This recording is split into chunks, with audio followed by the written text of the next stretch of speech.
Unang-una, nais ko i-congratulate si Mayor SM Matro. At talagang naramdaman ko sa mensahe niya talaga yung kung napaka-sincere talaga ang serbisyo at malasakit na gustong maibigay ni Mayor SM sa bayan ng Tansa. Lagi ho tayong pasalamat, unang-una, lagi sa ating mahal na Panginoon Diyos. Sa lahat po ng mga piyaya at pagpapala na pinagkakaloob po sa atin sa araw-araw. Siyempre ho, pasalamat tayo sa ating mahal na Governor Apeng Remulla. Palakpakan natin na alam po natin na madami pong ibibigay na tulong dito po sa bayan ng Tansa.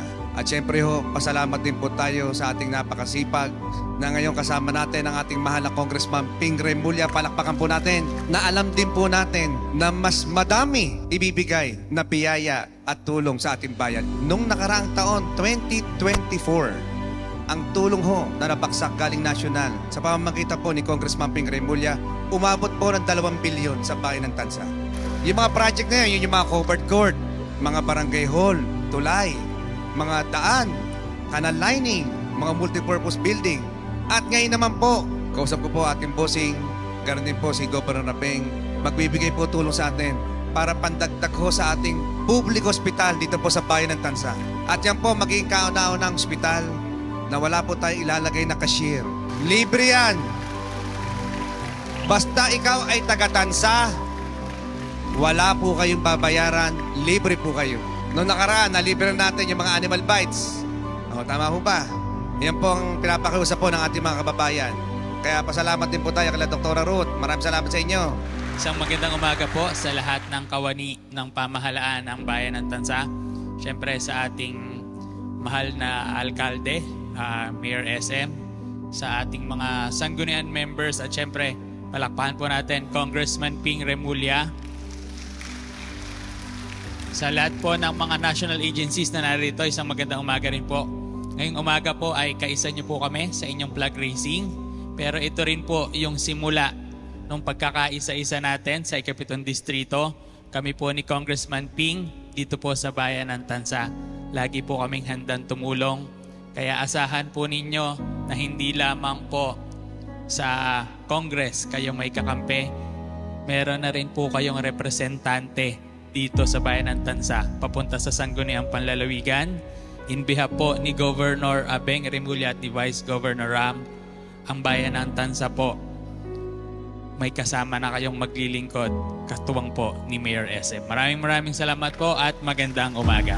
Nandito ho tayo para maging katulong ni Mayor SM. Marami na kaming napapag-usapan na talagang pwede nang makatulong sa ating bayan. Isa na nga dun sa binanggit niya yung public hospital natin dito sa Tansa. At syempre marami pa kaming kailangan pag-aralan kung ano nga yung mga talagang kailangan ng ating bayan. So sabi nga ni Mayor SM na hindi permanent ito, kaya kailangan talaga nating galingan. Binigyan tayo ng opportunity, hindi naman lahat meron. Kaya dapat lang talaga gumawa tayo ng legasiya na nakakapagbago at nakakatulong sa kapwa natin dito sa ating bayan. At syempre, I challenge everyone here today to serve Tansa, to serve Cavite, and serve the Philippines to the best of your ability. I believe in everyone here. At naniniwala ako na sa susunod na 3 taon, marami tayong matutulungan at maraming magagawa si Mayor SM sa tulong ng lahat ng kawani natin dito. So, muli, congratulations sa Mayor SM.